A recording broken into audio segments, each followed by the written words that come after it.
Thomas Geboy.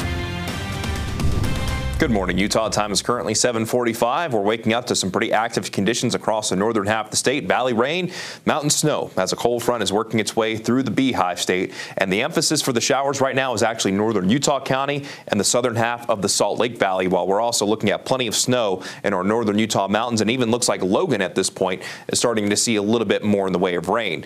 Our snow elevation at this point still pretty high, around 7,000 feet, but Park City is exclusively seeing snow at this point. So while the Wasatch the roads are mainly running wet at this point, they are becoming increasingly slushy in Park City.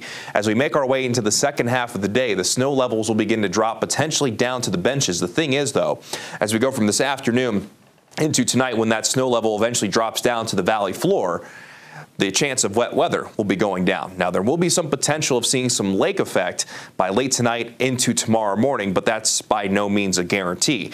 Let's go ahead and walk you through the futurecast of what we're expecting as we go through the day. So right now is that best chance of wet weather in the northern half of the state, but even by midday today, we'll still be looking at scattered showers throughout northern Utah, still going to continue to be mainly valley rain and mountain snow.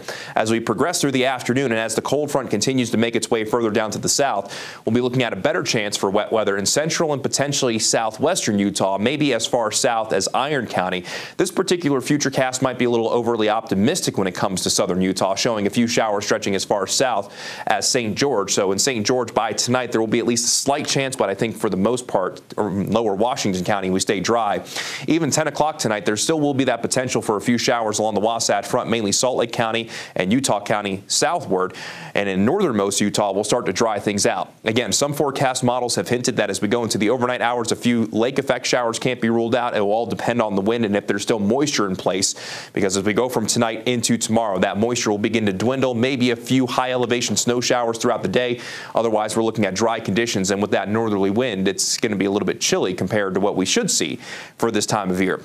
In our northern Utah mountains, generally expecting between 2 and 6 inches of snow. Some mountains have already picked up around a half a foot, including out there in snow basin. So if the right conditions come together, some mountains will be able to pick up a little bit more than that, and we could potentially see some minor accumulations as far south as Bryan Head. Of course, we'll keep our fingers crossed. Here's what it currently looks like from Alta as that snow is falling. You absolutely love to see it. So the top of Big and Little Cottonwood Canyon actively seeing snow.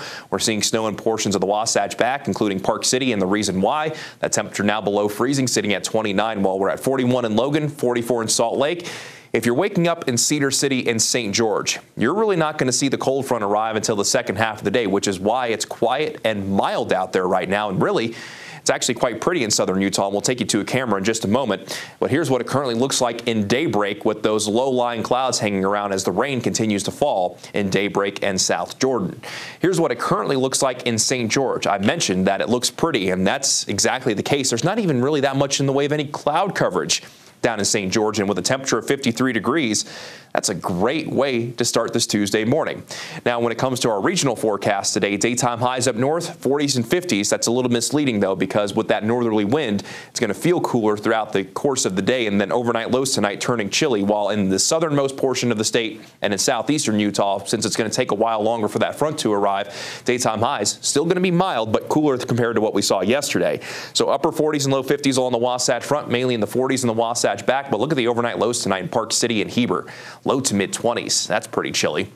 In central Utah, we'll go with a high of 46 in Nephi, 51 degrees in Oak City. Meanwhile, as you make your way into the eastern portion of the state, Green River, we'll see a daytime high of 72. Then down in southern Utah, a daytime high of 57 in Milford, 54 in Bryce Canyon, while Blanding and Monticello will see daytime highs in the low to mid 60s. In St. George, will be around 70 degrees this afternoon. It will be breezy and a slight chance maybe later today into tonight. But for a Wednesday, Thursday, Friday, daytime highs, low 60s. That's below average. Some chilly overnights. Temperatures will begin to moderate, though, heading into this upcoming Veterans Day weekend. Then along the Wasatch Front, a good chance for showers as we go through the day, becoming more scattered in nature by the second half of the day. A slight chance through early tomorrow morning, but daytime highs mid to upper 40s. Wednesday and Thursday, overnight lows in the mid to upper 20s. And then those temperatures will be returned to the 50s on Friday and Saturday for Veterans Day, before those temperatures could return to around 60 degrees by Monday. Let's go ahead and switch gears, check the traffic out there this morning, and as I've continued